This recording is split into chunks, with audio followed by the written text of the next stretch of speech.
স্কুলে যাবি না? দেরি হয়ে যাচ্ছে তো।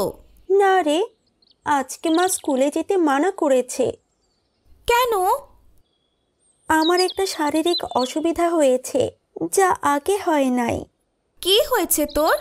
এটা আসলে খুবই লজ্জার বিষয়। তোর কি পিরিয়ড হয়েছে? হ্যাঁ। এতে লজ্জার কি আছে? আমাদের সবারই তো হয়। মা বলেছে এসব কথা কাউকে বলতে হয় না, আর এ সময় বাইরে যেতে হয় না, মাছ মাংস ডিম খেতে হয় না। এসব ভুল কথা। আমাকে মনি আপা সব ভালো করে বুঝিয়ে বলেছে। মনি আপাকে? উনি পিএইচডি কমিউনিটি হেলথ ওয়ার্কার। ওনাকে কোথায় পাবো?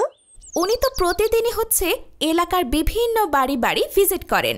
আচ্ছা, ওনাকে দেখলে আমি তোর কথা বলবো। ঠিক আছে।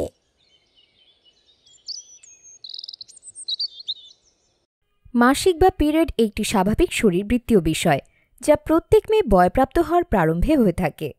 এই সময় মেয়েদের বাড়তি পুষ্টির দরকার হয়। এই সময় বেশি পরিমাণে ডিম, মাছ, মাংস, দুধ, ফলমূল খেতে হয়। এই সময় আয়রন ট্যাবলেট এবং ফলিক অ্যাসিড বড়িও খেতে হয়। এই সময়টাতে পরিষ্কার পরিচ্ছন্ন থাকাটা খুব জরুরি। কাপড় বা প্যাড দিনে 2-3 বার বদলানো উচিত। অনিয়মিত মাসিক বা মাসিকের সময়ে তলপেটে অতিরিক্ত ব্যথা হলে UHNFWC অথবা সিসিতে গিয়ে এই বিষয়ের সহায়তা নিতে হবে। আমাদের আগামীকাল একটি উঠান বৈঠক হবে তোমাদের পাশের বাড়িতে। তুমি সেখানে গেলে কৈশোরকালীন স্বাস্থ্য সম্পর্কে আরও অনেক কিছু জানতে পারবে। আসসালামু আলাইকুম। আজ আমি আপনাদের সাথে কৈশোরকালে যে পরিবর্তনগুলি হয় সেগুলি নিয়ে কথা বলবো। 10 বছর থেকে 19 বছর বয়স পর্যন্ত কৈশোর বা বয়সন্ধিকাল বলে। এই সময় ছেলে এবং মেয়ে উভয়ের কিছু শারীরিক পরিবর্তন হয়। মেয়েদের বেলায় মাসিক একটা বড় উদাহরণ। মাসিক কোনো লজ্জার বিষয় নয়। এ সময় একটা মেয়ের শরীরে অনেক ধরনের পুষ্টিকর উপাদানের প্রয়োজন হয়। এজন্য তাকে বাড়তি পুষ্টিকর খাবার দিতে হবে।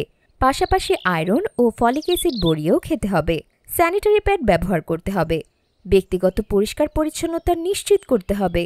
এই সময় যেমন কিছু শারীরিক পরিবর্তন হয়, সেরকম কিছু মানসিক পরিবর্তনও হয়।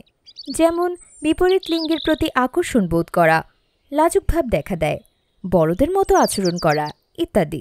এই সমস্ত বিষয় নিয়ে HGSP প্রকল্পের আওতায় মাঠ পর্যায়ে কাউন্সেলিংয়ের জন্য পিএইচডি থেকে কিশোর কিশোরী গ্রুপ করা হয়। সেখানে কৈশোরকালীন স্বাস্থ্যের পাশাপাশি ইফটিজিং, বাল্যবিবাহ ইত্যাদি বিষয়েও কাউন্সেলিং করা হয়। ইউনিয়ন হেলথ কমপ্লেক্সেও পরামর্শ প্রদান করার জন্য আমরা পাঠিয়ে থাকি।